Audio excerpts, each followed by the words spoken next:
আসসালামু আলাইকুম প্রিয় দর্শক, তানজিলাস কিচেনে আপনাদের সবাইকে স্বাগতম জানাচ্ছি। আশা করি কাছে কিংবা দূরে যে যেখানেই আছেন ভালো আছেন, সুস্থ আছেন। আমার আজকের রেসিপি তিরামিসু মূলত ইটালিয়ান ডেজার্ট হলেও পুরো পৃথিবী জুড়েই এখন এই তিরামিসুটা অনেক জনপ্রিয় একটি ডেজার্ট। তিরামিসুতে মূলত কাঁচা ডিম ইউজ করা হয়, কিন্তু অনেকেই আছেন যারা কাঁচা ডিমের ফ্লেভার পছন্দ করেন না বা কাঁচা ডিমের ভয়ে তিরামিসুটা খেতে চান না। তাদের জন্য আজ আমি কাঁচা ডিম ব্যবহার না করে তিরামিসু তৈরি করে দেখাবো। এই তিরামিসুটা খেতেও কিন্তু অনেক মজা, তাই বলছি একবার হলো এভাবে বাসায় বানিয়ে ট্রাই করবেন। আশা করি সবার কাছে ভালো লাগবে আর একবার খেলে বারবার খেতে ইচ্ছে করবে। আর এটা দেখতে যতটা কঠিন মনে হয়, বানাতে কিন্তু খুবই সহজ।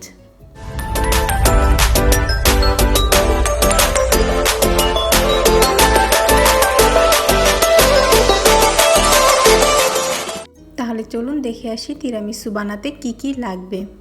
প্রথমে এখানে লাগবে তিরামিসু বানানোর জন্য লেডি ফিঙ্গার বিস্কিটস, লাগবে 4টি ডিম, লাগবে হুইপ ক্রিম, আর সব থেকে ইম্পর্টেন্ট যে জিনিসটা তা হলো মাস্কারপোনে চিজ, আর লাগবে কাকাও মানে চকলেট পাউডার। এখানে নিয়েছি ভ্যানিলা এসেন্স 1 চা চামচের মতো, নিয়েছি ইনস্ট্যান্ট কফি আর 1 কাপের মতো চিনি। সবগুলো উপকরণ আমি একদম সাজিয়ে নিয়েছি। এখন একটি বাটিতে আমি ডিমগুলো কুসুম আর সাদা অংশটা আলাদা করে নিব। আজকে আমি কুসুমটা ইউজ করব, কিন্তু ডিমের সাদা অংশটা ইউজ করব না। আচ্ছা, 4টা কুসুম এখন আমি গরম পানি বসিয়ে দিয়েছিলাম একটি পাতিলে। যখন পাতিলে পানিটা অনেক গরম হবে, তখন আমি ওই পানির উপরে যে কুসুমের বাটিটা ওটা দিয়ে দিলাম আর 1 কাপের মতো চিনি দিয়ে এখন এটাকে ভালো করে মিশিয়ে নিতে হবে, যাতে কুসুমের সাথে চিনিটা ভালো মতো মিশে একদম ক্রিমের মতো হয়ে যায় আর এটা দেখতে অনেকটা সাদা হয়ে যাবে। এভাবে হুইস্ক দিয়ে ভালো করে নেড়ে নেড়ে মিশিয়ে নিতে হবে। এটা করতে 4 থেকে 5 মিনিটের মতো সময় লাগবে। যত ভালোভাবে এরকম নেড়ে চেড়ে নেওয়া যাবে, তত ভালোভাবে ডিমের কুসুমটা ক্রিমে তৈরি হবে। যখন এরকম সাদা হয়ে আসবে, তখন বুঝতে হবে যে এটা হয়ে গিয়েছে। এখন আর বেশি এটাকে ফেটতে হবে না। এ তো একটা ফোমের মতো তৈরি হয়ে গিয়েছে আর এটা অনেকটা ঘনও হয়ে গিয়েছে।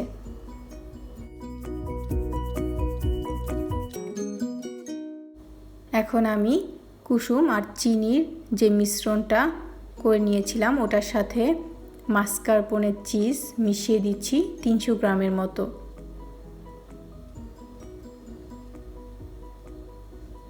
এখন এটাকে কুসুম চিনির মিশ্রণের সাথে ভালো মতো মিশিয়ে নিতে হবে, যাতে কোনো রকম দানাদার ভাব না থাকে, একদম মসৃণ হয়ে যাবে ঠিক এরকম।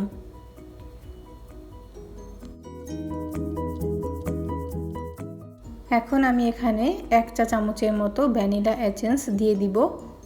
এটা ফ্লেভারের জন্য দিয়েছি। এক্ষেত্রে আপনারা ভ্যানিলার পরিবর্তে যে অন্য কোনো ফ্লেভার আছে ওটাও ইউজ করতে পারেন, কিন্তু আমার কাছে সবথেকে ভালো লাগে ভ্যানিলা এসেন্সটা দিলে, তাই আজ আমি ভ্যানিলা এসেন্স দিয়ে তৈরি করে দেখাবো।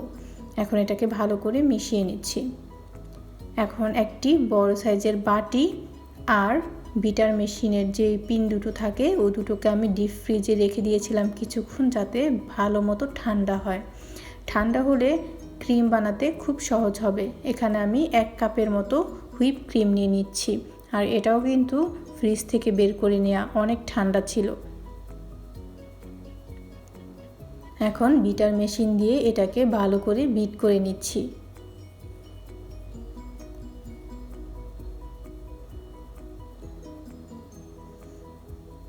সাধারণত তিরামিসুতে কিন্তু ডিমের সাদা অংশটা দিয়ে এরকম ফোম তৈরি করা হয়, কিন্তু যেহেতু আমি আজ ডিমের সাদা অংশ ইউজ করব না, তাই আমি এখানে ডিমের সাদা অংশের পরিবর্তে হুইপ ক্রিমটা দিচ্ছি, এতে করে আমার কাছে তিরামিসুর টেস্ট আরও বেশি ভালো লাগে।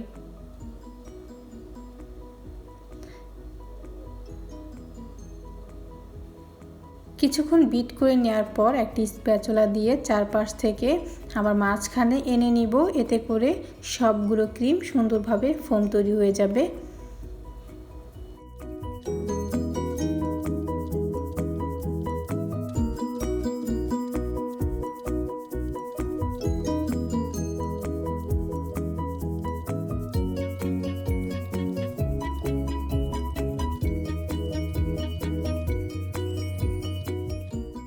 এই হুইপ ক্রিমে কিন্তু আমি কোনো প্রকার সুগার বা কোনো কিছুই ইউজ করিনি।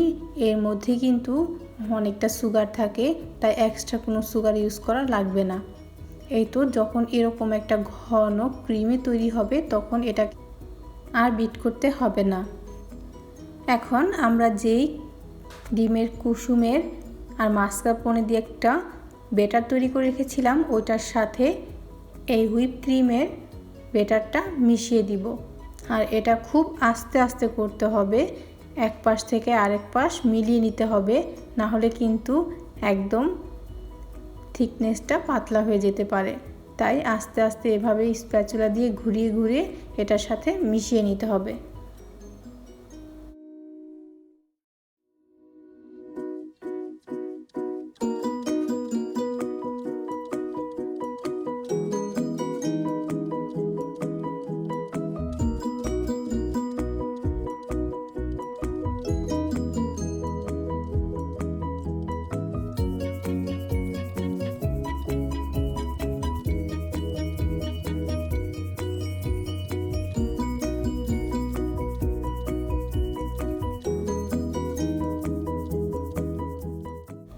এই তো তিরামিসু ক্রিমটা তৈরি হয়ে গিয়েছে। এখন এটাকে আমি একটি পেপার দিয়ে ঢেকে তারপর ফ্রিজে রেখে দিব।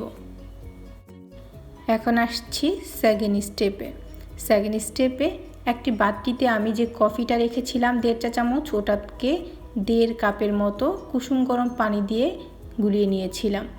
তারপর ওখানে যে লেডি ফিঙ্গার বিস্কুটগুলো ছিল ওগুলোকে একটু চুবিয়ে, মানে বেশিক্ষণ রাখা যাবে না, 2-1 সেকেন্ড এরকম স্যুপ করেই বাটিতে সাজিয়ে নিব।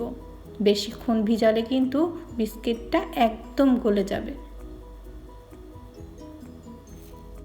যে পাত্রটিতে আমরা তিরামিসু তৈরি করব ওই পাত্রের মধ্যে বিস্কুটগুলো খুব সুন্দরভাবে একদম সাজিয়ে নিতে হবে। খেয়াল রাখতে হবে যাতে কোথাও কোনো ফাঁকা জায়গা না থাকে।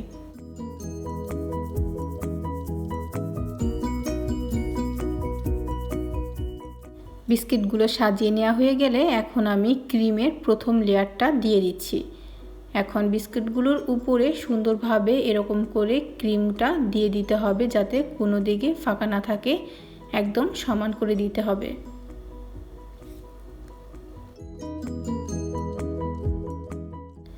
প্রথম ক্রিমের লেয়ারটা দেওয়া হয়ে গেলে ওই একই বিস্কুট আবার কফিতে এরকম করে চুবিয়ে তারপর উপর দিয়ে আবার সাজিয়ে দিচ্ছি।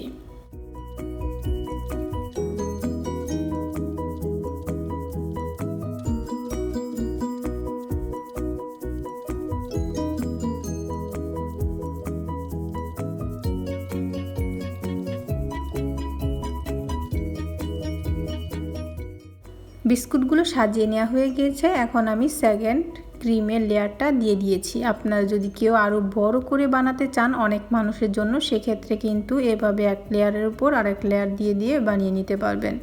আমি আজকে 2টি লেয়ার দিয়েই বানিয়ে দেখাচ্ছি। এখন এটাকে ঢেকে আমি ফ্রিজে রেখে দিব 10 থেকে 12 ঘন্টার মতো। আপনারা চাইলে কিন্তু এর থেকে বেশি সময় রাখতে পারবেন, কোনো সমস্যা নেই। এটা যত বেশি ফ্রিজে রাখা যাবে তত ভালোভাবে সেট হবে। 10-12 ঘন্টা পর আমি এটাকে বের করে নিয়েছি। তারপর ছোট্ট একটা ছাঁকনি দিয়ে আমি যে কাকাও পাউডার বা চকলেট পাউডার ছিল ওটা উপর দিয়ে এভাবে ছড়িয়ে দিচ্ছি। সমানভাবে দিতে হবে যাতে কোনো অংশ ফাঁকা না থাকে।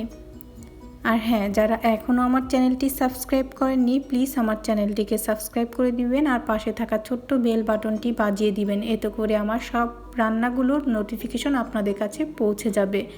আর যারা অলরেডি আমার চ্যানেলটিকে সাবস্ক্রাইব করে আমার পাশে আছেন, আমার ভিডিও দেখছেন, আমাকে সাপোর্ট করছেন, তাদেরকে জানাই অসংখ্য ধন্যবাদ এভাবে আমার পাশে থাকার জন্য।